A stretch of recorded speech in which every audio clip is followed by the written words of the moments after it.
How important is something like LinkedIn for a business owner or a filmmaker? Yes, LinkedIn is essential, I think, for any business owner. I've been posting regularly there for 8 years, I think, something like that. How do they up their prices? Because they struggle to actually put that into practice. So if you're paying a freelancer £300 a day, that's way more than 30 grand salary for a full-time editor. Did you reach out to the brands you were looking to do the spec ad for? Because I think some people, when they look at spec ads, there's kind of like two approaches. One is like, do it, tag them in it, or send it to them and sort of see what happens. How did you navigate that initial process of making that spec ad? Anybody looking to scale their video business needs to double down on the brand. And people want to work with the brand, not necessarily just me. Does speed really play a factor, or is it more kind of standard to think about?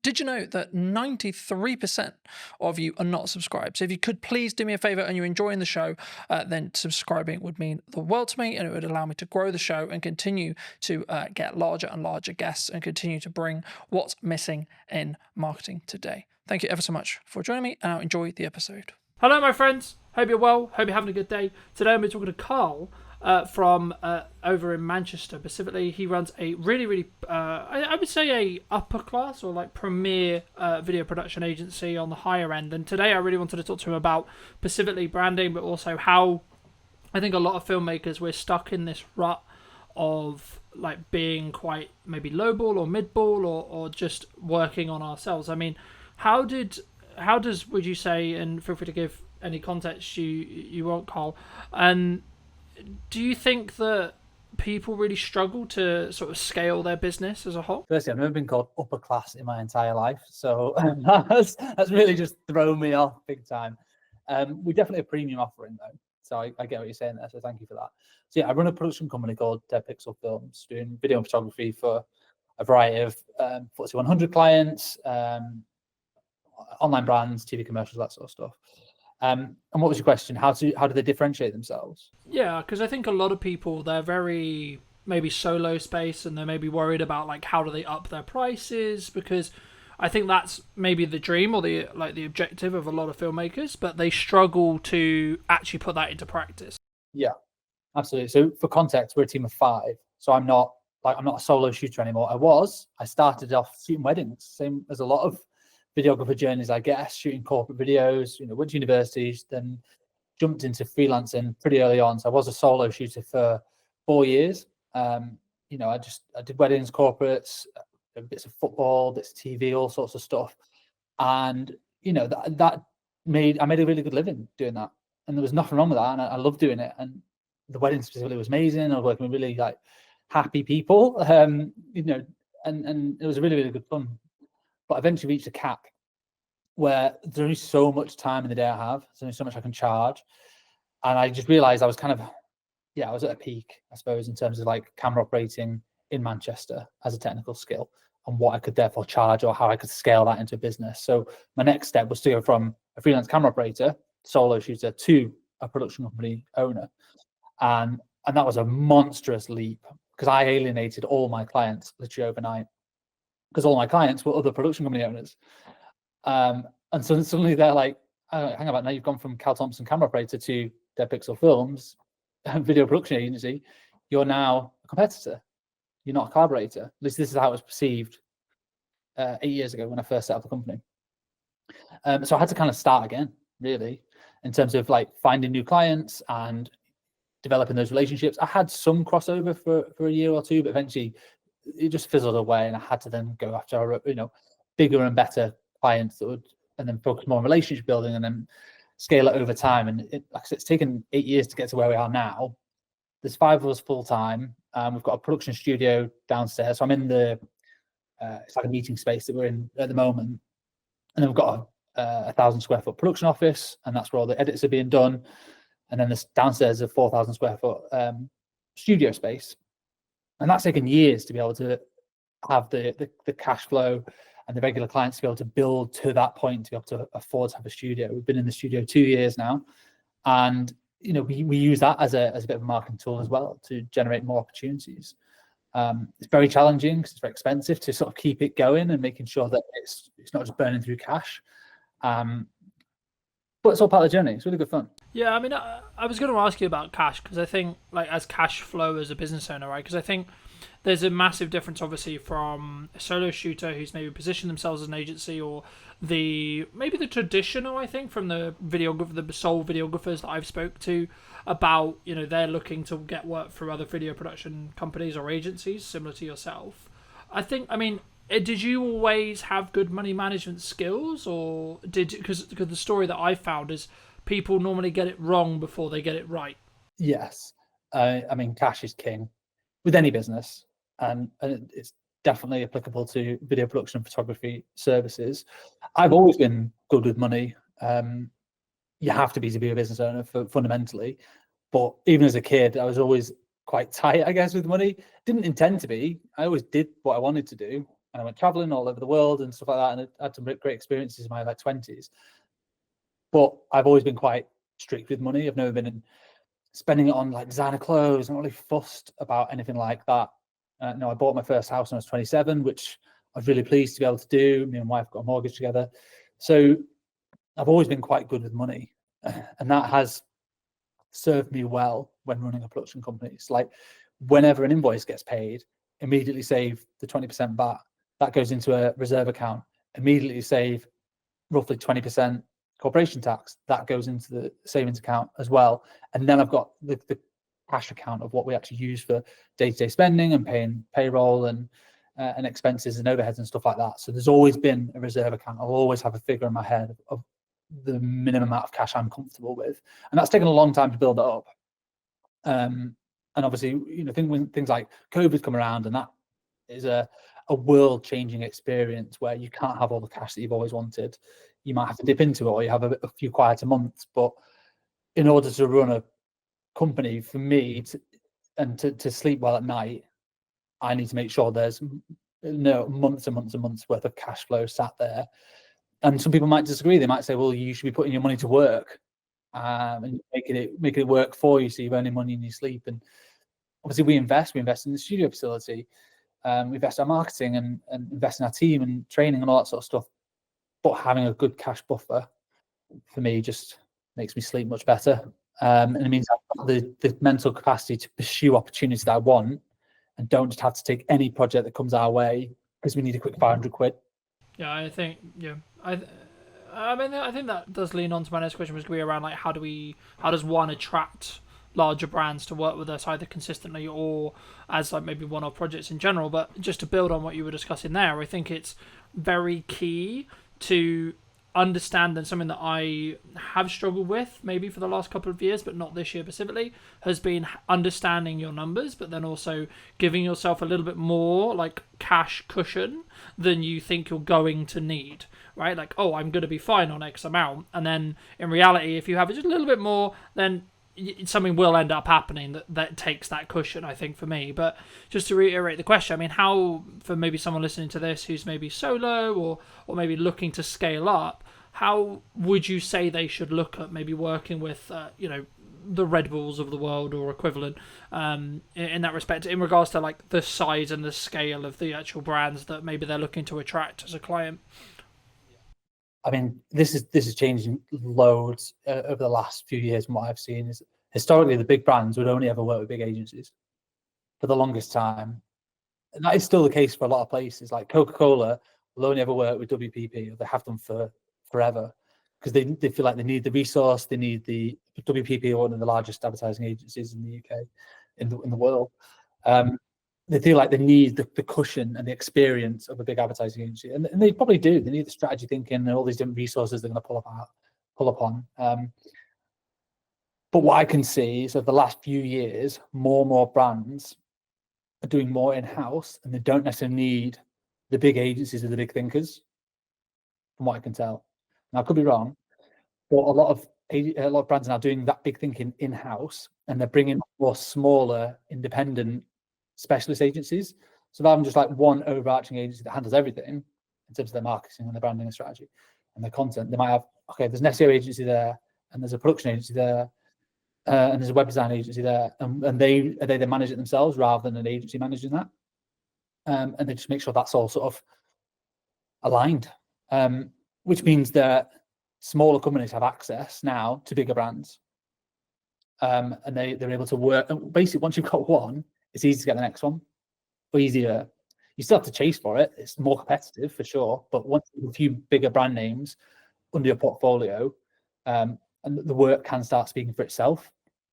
So we're able to attract bigger name brands because we've worked, like we had a Premier Foods Group, which is a FTSE 100 company. That we did over 15 YouTube pre-roll videos for those guys back in, it was like 2021, I think. And that's for their whole suite of brands: Ambrosia, Oxo, Bisto. Anyone in the UK will have heard of these brands. They're in every shop ever. So we did loads of ads for them. And by doing work for those people, it opened up doors to more foodie brands. So then we're suddenly able to work for BBC Food. There's another project we got off the back of that. Yeah, we had to pitch for it. We went up against 27 different agencies and a public tender to win that particular project, but suddenly we got that. And then I marketed the fact that we worked with BBC Food for a 9-month content retainer on LinkedIn. That then led to one of our current biggest clients, which is Uni, and they're the pizza oven company based in Scotland. And that's because I put out one post on LinkedIn about working, like a blog post about how we work with food and break down that process. So it went from one to the next. So you can, when you look back, when you're in the thick of it, it's hard to tell what's going on. It's just like, shit, where's the next client coming from? And you just want to do the best work you can. But when you kind of step back, you go, okay, I can see how that one has led to that one, has led to that one, has led to that one. But it's been I've been self-employed for 12 years. It's 12-year experience to be able to get to this point alone. And some people are way further on than me in terms of their career, but I'm really happy that we get to work with like some world-class brands. And just by working with one does tend to lead to working with the next. So I bet your next question is, well, how did you get the first one? Because that is the challenging bit. And the way I would say doing that is work for free, which I know here is going to hate. By free, I mean make a spec ad. Speculative. I don't know if you've ever done it, but you basically need to prove your skills and your services and the quality of your work off your own back. So that's how we won we started getting into super slow-mo. That's one of our core specialisms, which works with food and drink kind of content, is the 1,000 frames a second super slow-mo videos. We shot an ad for free with Whitley Neal Gin in a little corner of a studio. Me and my business partner at the time just kind of messing around, working out how does the kit work, how does the lighting work. This was years and years ago. And we put together a little 20-second montage. We partnered with a kit hire company who lent us the camera for the day. So that was very generous. All it costed was our time and the ingredients. And then we pieced that together. And we used that piece of work as a marketing asset, piece of collateral, to then go and win the next one, and then win the next one, and then win the next one. And that just snowballed. We then became the specialists in super slow-mo and food and drink, which then led us on to the next project and to the next one. So that's always my advice to anyone looking to get into it. How do you attract bigger brands? Is you can't just go to university, study a bit of film, and then go, well, now I'm just going to either have my own agency or go work for another agency, and I'm going to be balling working on these big bad projects. Like, you've got to prove it. Education, you've got to prove it with your skills and your portfolio and your work. And if you've got to just go out and do it. Yeah, no, I completely agree. And I guess the question that comes from that is, did you reach out to the brand you were looking to do the spec ad for? Because I think some people, when they look at spec ads, there's kind of like two approaches. One is like, do it, tag them in it, or send it to them and sort of see what happens. The other one is like, hey, start building that client relationship, etc., and be like, hey, we would love to work with you, or etc., but can we make one for free? Like, how did you navigate that initial process of making that spec ad? Depends how big they are. If they're massive, if they're like a high street name, if you're suddenly I want to do a spec ad for Gymshark, they've already got amazing commercials, an amazing in-house team. They don't need your spec ad. So you emailing them saying, I'm going to do this ad for free. If you want to use it. They just won't. They don't need it.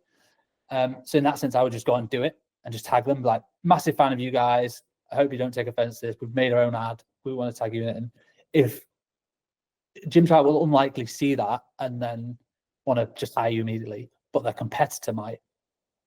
So someone else who maybe slightly smaller than Gymshark might see that and go, oh, I love what these guys have done. Or you can use that to market to Gymshark competitors. So you can reach out to people directly. That made this little piece for fun, just showcase our skill sets. Be really honest and transparent. Don't suddenly try and pretend that Gymshark are your client. You've done it as a paid project. That's the last thing you want to do. But just be honest about what you've done and how you made it to showcase your skills. And would you be interested in that one for your brand or business? We did one for like Innocent Smoothies, massive global brand. we didn't ask them to make that. We just did it as I was building all these like mad rigs because we've got a food studio, we have the space. I built like this test tube rig that when you pushed underneath it, basically it forced all the liquid through the bottom of a smoothie container, and then just created like this volcano effect out the top. I wanted to test it to see if it was even doable. It's just like an idea, and we shot it in super slow mo. It worked. So then we got a few more shots off the back of it, pieced together a little 20-second thing, and then just tagged them and put it on LinkedIn. And their marketing team like commented like, "Oh my god, this is awesome! So glad you enjoyed the product." So from them, it was like free marketing. They didn't really ask for it because they didn't really need it. They were just really pleased for us to make something, and then we use that to then try and win the next food or drink project, or just a couple of little showreel clips to go in. It's in the showreel now.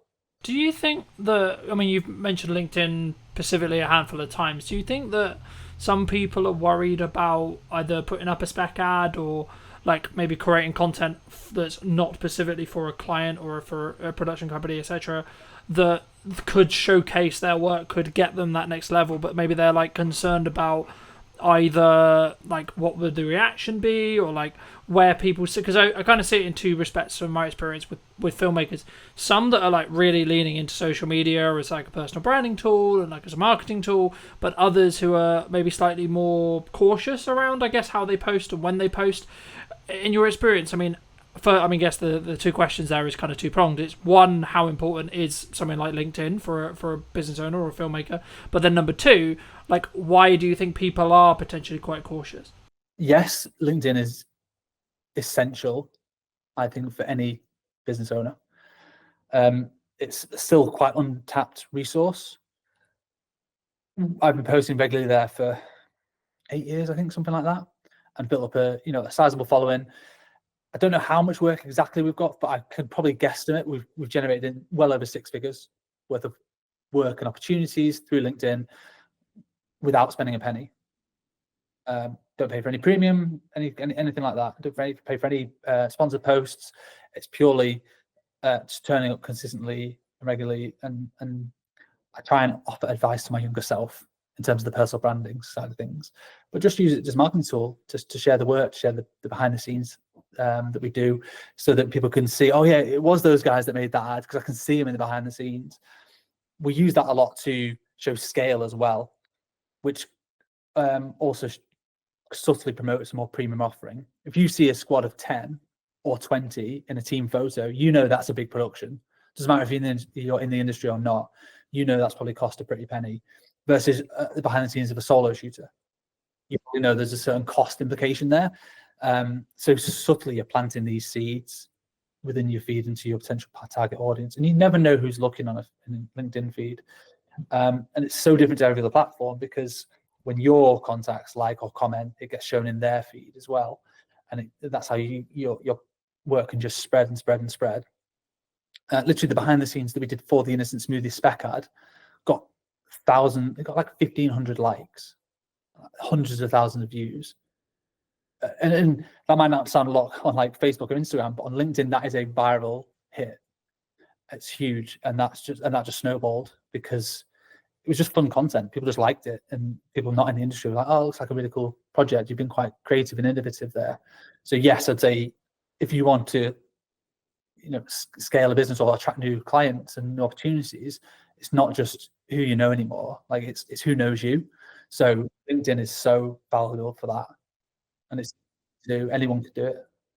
Yeah, I mean, just because I think traditionally so much of filmmaking was like go to filmmaking meetups, meet another filmmaker, meet a gaffer, meet a sound guy, etc., and then you sort of build your, I guess, referral work from there. But for me personally, I've actually seen it as a builder now, where you should be doing that, absolutely, but you'll potentially get to a scale, especially as a production company, where you actually, and I guess it comes back to like who's your target client, right? So if it's another production company, then actually knowing other people is probably a better use of time. Maybe I'd be curious on your thoughts. But the key for me, if you're trying to get end clients, as we're discussing here, I think you have to put a level of best foot forward, either on LinkedIn or on socials, etc., because you need to gain the attention of the right marketing people. I mean, do you think it's solely down to like the target person you're looking to talk to? Yeah, it's 100% that. Like, who's your ideal customer? If your customer is video agencies or production companies that make high-end TV commercials, then your best job is to network with other crew members. If you're a gaffer, meet as many DOPs as possible.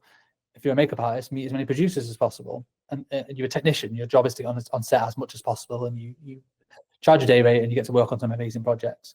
That is completely different to being a production company, because you are dealing more with brand managers, marketeers who don't live and breathe that specific skill set every single day. They're thinking more wider strategy of the brand. So you need to completely change who you're networking with, completely change your messaging. So, I see filmmakers all the time like geeking out about the latest kit, and ultimately clients don't care. They don't know really what the kit is and what the difference is. They'll be able to tell the difference in the output, the final output, and the results it's given. But fundamentally, technology has got so good that I don't think people need to be geeking out about kit as much anymore. Technicians always will do. Like at my heart, I'm a DOP, and I'm a technician. I'm a camera nerd. I always have been since I was 13. So I do still love it. Doesn't mean my clients care about it. Really, they care about, okay, I need a super slow-mo shot. How do I get that? Okay, we need £100,000 phantom camera that we have to rent for the day. And we need the skill sets to do it. You need high-speed lighting and all that sort of stuff, and a lot of power. So they care about the results of the slow-mo and what it does, not necessarily the camera. They don't care what it's called or how much it might have cost. Yeah, they care about the rental fee. But in terms of like the specs of it and stuff, they're not really fussed. You have to market to your respective customer and who that is. If producers are hiring you and you own a super slow-mo camera, then talk about the specs all day, because they probably will care. But the end brand, I mean, my next question was going to be like, from a delivery point of view with larger clients, does speed really play a factor, or is it more kind of standard to think about, like, oh, we're gonna give you a 2-week delivery, or etc. I mean, obviously it depends on when they're going to use it, but would you say like a unique selling proposition for what you do specifically is speed related in regards to turnaround, of course quality as well, but is specifically looking at speed really important? we never market ourselves as like the fastest video agency in the West or anything crazy like that, because I think it would just attract a certain type of client which will expect everything yesterday. We do have a lot of clients who still do that, and like they want it as quick as possible. That they usually come to us because they have a project in mind, a deadline in mind, or if they don't, we certainly ask them. That's one of the earliest questions. What's the idea?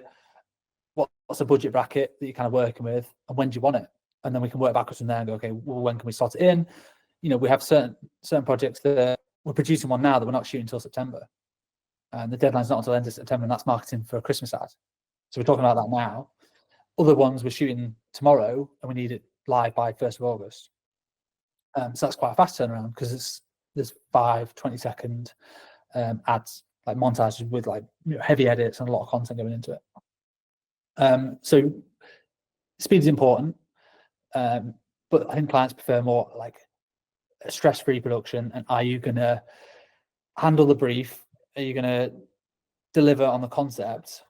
And are you going to be obviously professional and make them look good to their boss ultimately? People might not say it, but they kind of is what they mean. That a lot of brand managers are sticking their neck out certainly with a new agency they're working with. They're putting their neck on the line. They've said, right, we really like these people. They're going to be great. You have to deliver on that. Yeah. You have to. Yeah, I think the key is you have to follow through on the content or the promises that you have like said that you're going to do, but then over deliver on those. So I've always followed a motto for a long time, and it might be why I'm doing quote unquote okay in business, because I've always under promised and over delivered with every project that I do. But I think it does, to an extent, kind of bring me on to kind of the next question I wanted to ask you, which was about like, how do you justify to a client who's maybe on the fence about spending, let's just say 10 grand or 15 grand or whatever it ends up being, right? How do you deal with those hurdles when it comes to being higher priced as a whole? Yeah, so we don't do quotes anymore. We do proposals. So for every single client, they get more than just a one-pager. So we used to just do quotes.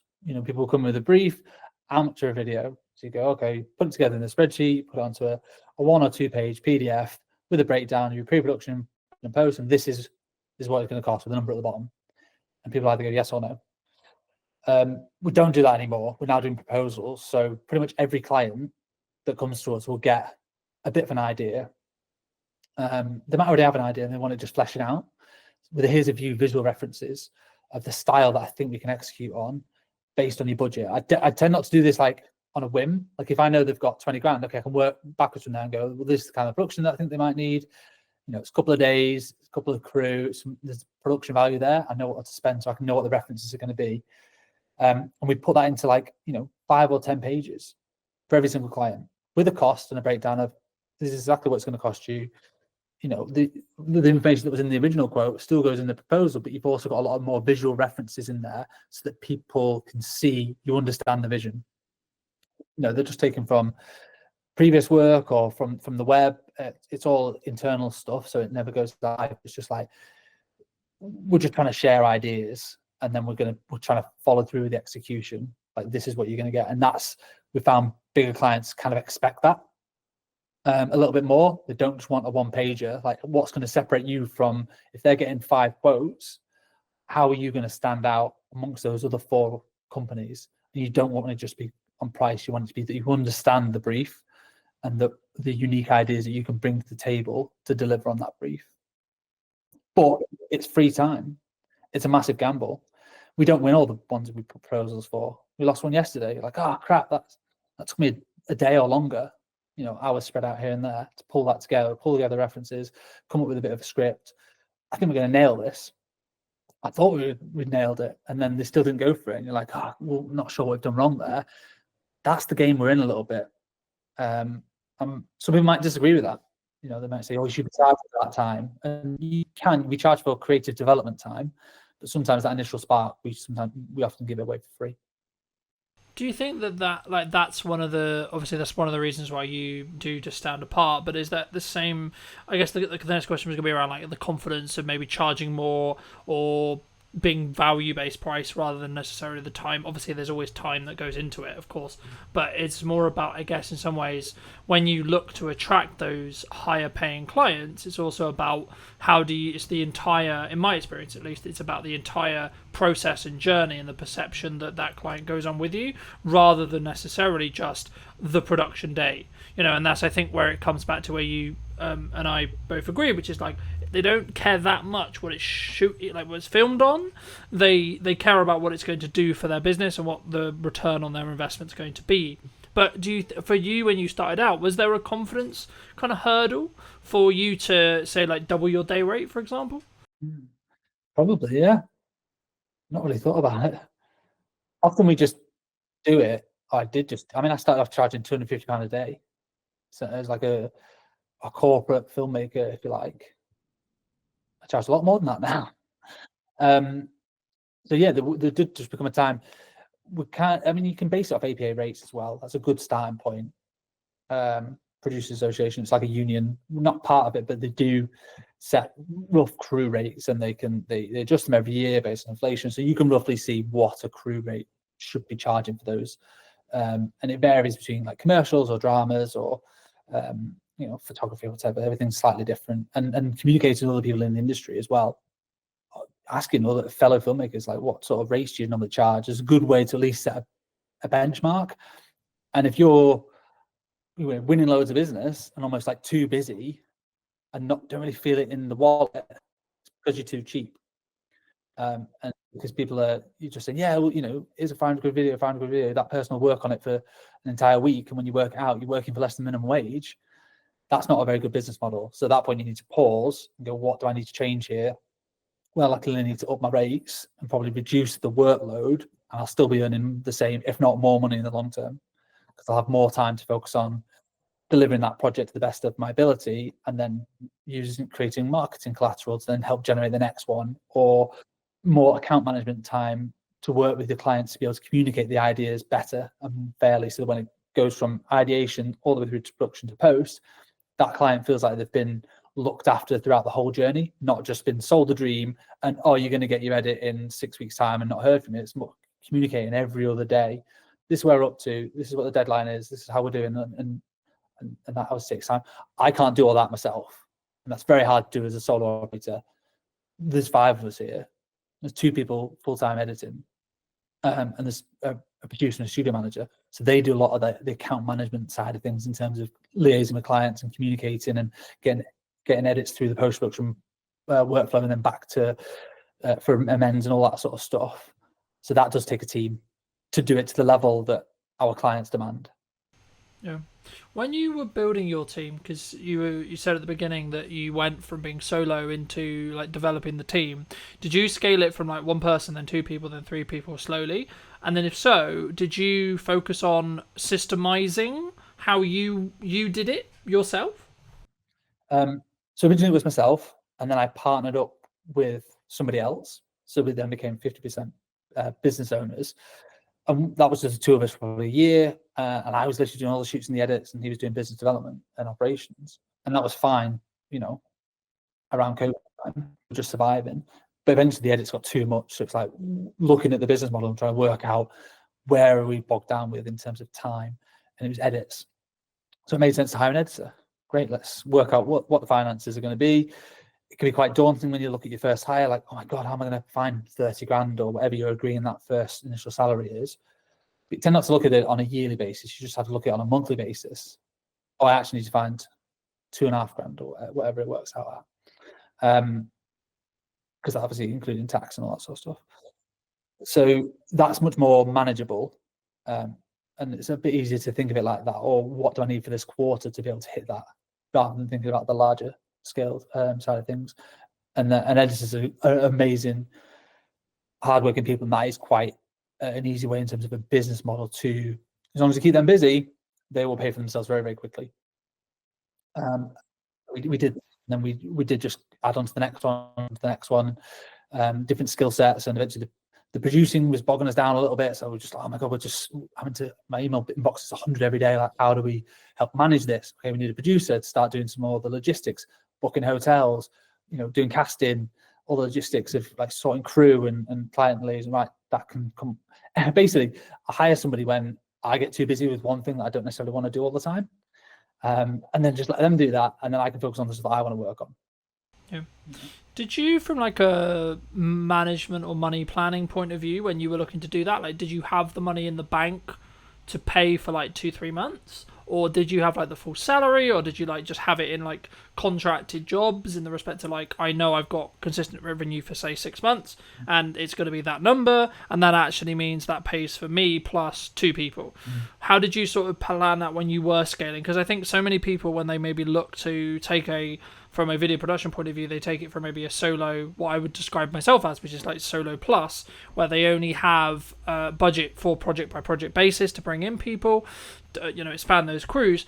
But for me, like, potentially in like 2-3 years, it will be a situation of, I guess maybe it's a risk profile thing, but I'd be curious on your thoughts around, like, did you plan it as a, like, I've got 6 months and actually we're good regardless? Or did you maybe lean into like, actually, I know we're going to get the work, or I know it's going to free me up to the point as a founder where I could do the marketing and the sales to then mean that I can then know that I'll have the work? Yeah, I mean, for like a U+1, use freelancers until it becomes so obvious that you're spending so much money on freelancers that it's more cost effective to hire somebody full time. So if you're paying a freelancer £300 a day, that 10 days of work, it's 3 grand. 20 days of work, a normal working month, that's 6 grand.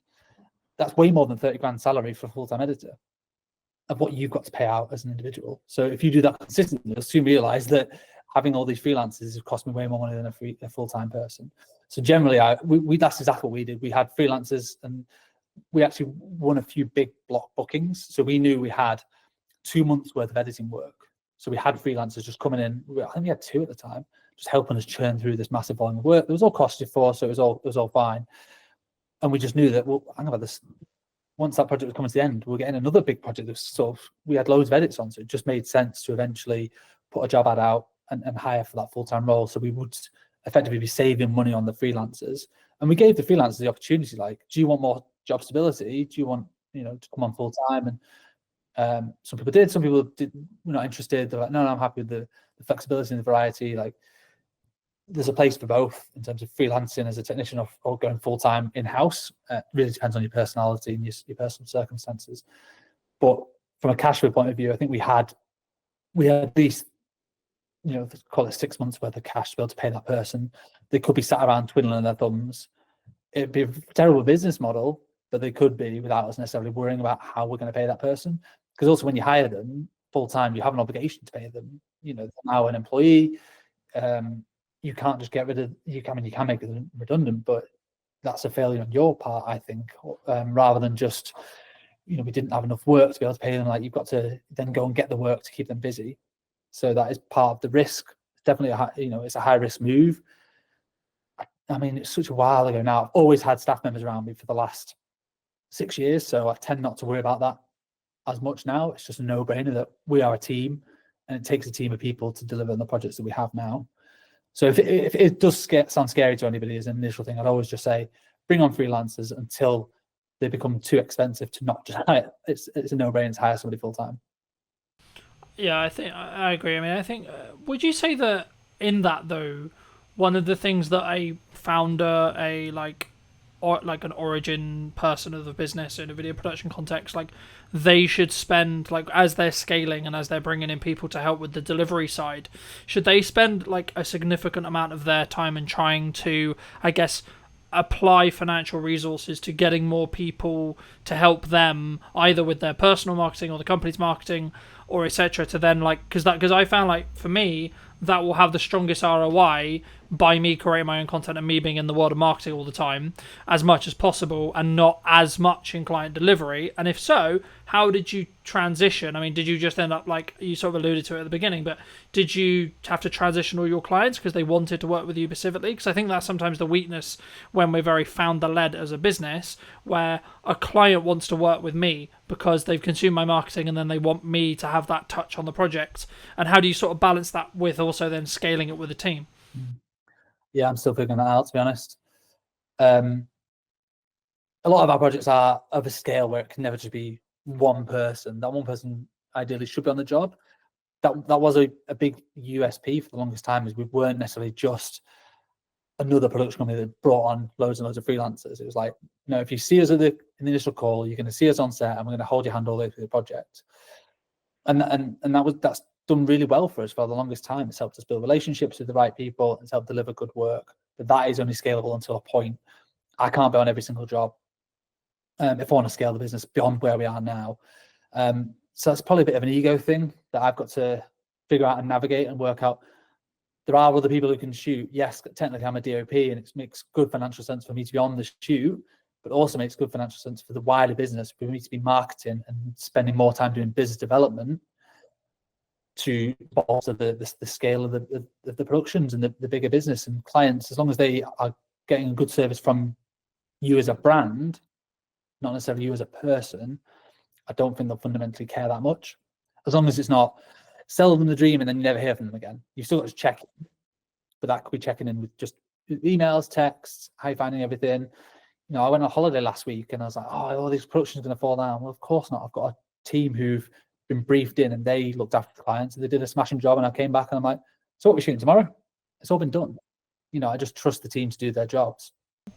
Yeah, no, absolutely. No, I think that's a really important thing for people to think about before they start scaling, which is like how they're going to set that expectation. And at the end of the day, if the client's getting the customer service, the client experience, and the product that they're paying for and they want, then I think that becomes lesser to an extent, right? Like, of course, you can't be completely removed from the service or from the entire client journey, but I think it become like, if you have a trusted team and you're known as someone who has a trusted team, I think there's maybe a pivot or a change that needs to happen with marketing. But for those people who are maybe interested in seeing, some of your work or looking to see some of these LinkedIn posts, etc., where's best for people to reach out to you or connect with you? I'll come on to that in a second. I just want to echo what you said about, just build on what we talked about in terms of individuals and stuff. And I think it depends on your role. So if you're a photographer, quite often you are hired because you are, Cal Thompson photographer, for instance. Not me, because I'm not like a world famous photographer, but an individual is often hired. From what I can see, people don't necessarily hire. There's a couple of very good ones in the north, but photography agencies where it's a different photographer every time. They just want that individual. Whereas video production, because it seems a bigger scale often, and there's more people involved, clients aren't hiring just one person necessarily, unless they are just looking for a videographer. It depends on your clients. If you're just doing event videography, it is often that, okay, well, I'm expecting you to turn up on that day. If you're doing commercials, which is what we do, yes, I might be there, but I might not be, because there's also 10 other people that are going to be there. So that's a bit of an easier one to navigate, I think. But yeah, so I hope that answers. It really depends what your specific roles are, and you don't go to Amazon and expect Jeff Bezos to be serving you on. It's the brand and the strength of the brand. So I think anybody looking to scale their video business needs to double down on the brand. And I think that's one thing we've done quite well over the last few years, is Dead Pixel as a brand and a reputation, that we just do good work in the North, and people want to work with the brand, not necessarily just me. I am the face of it quite often, but I do bring in everyone else from the team, and I make sure I tag everyone else. Like, the edit was done by Kate, it was produced by Jazz, and we do some culture pieces as well as not just sharing work. We go on team days out and we share that, so people feel a closeness to the whole brand, not just to me as an individual. Same with Instagram. Like, we don't just post just my headshots all the time. Like, it's obviously it's the work, and it's okay, it's been with us 2 years, it's a nice little celebration post or whatever. So strengthening the brand will only help strengthen you as a company. Yeah, no, I completely agree. And I think it's about understanding really and being very crystal clear on who you're looking to serve at the time that you're doing the marketing. And if you are looking to maybe shift into going from, say, you work with video production companies and you want to shift into end clients, as in you do a lot of the whole process and you're more perceived as a video production house or video production agency, or however you want to phrase it, then you need to be crystal clear on who that is that you're serving, but also, number two, what content you need to then create, because it will be different to what you were creating in that respect. But for people who want to connect with you, where can they do that? I'm on LinkedIn, just search Cal Thompson, CAL, short for Callum, but nobody ever calls me Callum, not for like 20 years. Cal Thompson's fine, and Dead Pixel Films on Instagram. We're quite big on LinkedIn and Instagram. There are two main core channels, or deadpixelfilms.com. It's our website. Magic. And as a final thought, if you were going to talk to yourself 10 years ago, what advice would you give to that person? Yeah, I love that question. I think about that every day. Not every day, but a lot. Certainly the older I get, the more I'm like, okay, what would I say to the person 10 years before? My advice to anybody looking to get into the industry is network with everybody. Be a nice person and be patient, and don't expect that just getting a degree you're suddenly going to be Christopher Nolan doing feature films. Like, it's going to take time to develop skills, not just in filmmaking, but in like people skills and management, and all those other softer skills that make you a better filmmaker, are essential to your growth. So that's what I would say to somebody sort of myself 10 years ago is, take your time, be patient, and be a nice person, and just do good work. Have fun. Don't take yourself too seriously as well. We're not curing cancer, ultimately. We're just making videos. Appreciate the time. Thank you ever so much for coming back and joining, ladies and gents. I hope you took value from this video. Leave me your thoughts and comments down below. If you're new, want to be subscribed, and I'll see you very, very soon.